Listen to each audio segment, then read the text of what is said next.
क्या उस अल्लाह के खजाने इतने महदूद हैं कि वो सिर्फ 2-4 लोगों के गुनाह माफ कर सकता है, या 2-4 लोगों को अपनी इबादत की तौफीक दे सकता है, या चंद लोगों को अपने करीब कर सकता है?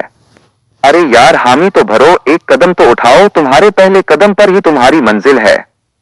बस ये पहला कदम उठाना थोड़ा सा मुश्किल लगता है, इंसान घबरा जाता है, नफ्स और शैतान की बातों में आ जाता है, तो इस वजह से वो स्टेप नहीं उठा पाता। बाकी के सारे स्टेप्स तो फिर अल्लाह रब्बुल इज्जत की तौफीक से उठते ही चले जाते हैं।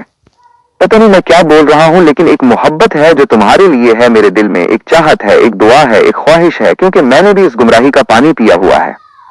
बहुत लजीज होता है ये शोहरतें, दौलतें, मजा आता है उनको कमाते हुए। जैसे जैसे ये इंक्रीज होता है वैसे वैसे हमारा प्राइड गुरूर बढ़ता है।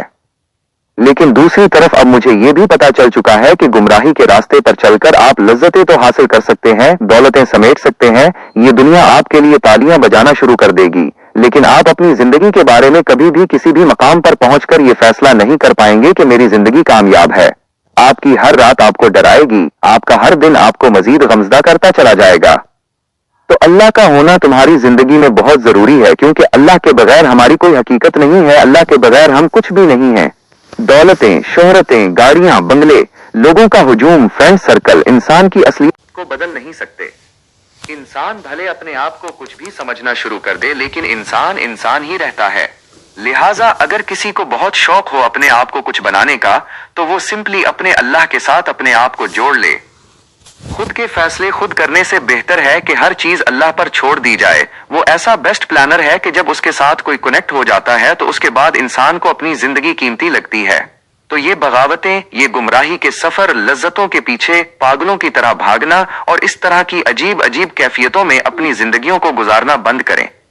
कुछ हाथ नहीं आएगा। लाखों, करोड़ों, अरबों लोग चले गए हैं इस दुनिया से जो आपसे गुनाहों में कई हाथ आगे थे। लज्जतों ने उनको चारों तरफ से घेरा हुआ था, अल्लाह की बगावत उनके अंदर कोट कोट के भरी हुई थी, समझाने वालों को अपना सबसे बड़ा दुश्मन मानते थे, लेकिन चले गए यार। उनकी जिंदगी थोड़ी सी लज्जतों, थोड़ी सी शोहरतों और थोड़ी सी दौलतों के हवाले तो हुई, लेकिन दूसरी जानिब खत्म भी हुई। और आज जब उनकी जिंदगी खत्म हुई तो उनकी हसरतें तब्दील हो चुकी हैं, उनकी ख्वाहिशें तब्दील हो चुकी हैं, उनकी सोच चेंज हो चुकी है। जहां वो ये सोचा करते थे कि इस दुनिया में बड़ी ठाट बाट से, शानो शौकत से हमने रहना है, लोगों के अंदर अपना खौफ डेवलप करना है, जुल्म और गुनाह उनकी हाबीज मशगलों में थी। अब जाके वो ये सोच रहे हैं कि काश हम गुनाह न करते, काश हम आज इख्तियार कर लेते, काश हम अल्लाह की इबादत कर लेते, काश हम समझाने वालों की बात को समझ लेते, काश हम ये न करते, काश हम वो न करते। लेकिन जाने के बाद कौन वापस आता है? ये सारे फैसले तो इस दुनिया में करने होते हैं। मरने के बाद किसी को मौका नहीं मिला दोबारा कि वो जाए और अपने आमाल ठीक करके वापस आ जाए। आपको भी नहीं मिलेगा। तो अगर आप ये चाहते हैं कि मरने के बाद हम अगर मगर काश के हवाले ना हो, तो अपनी ये जिंदगी सोच समझकर गुजारें।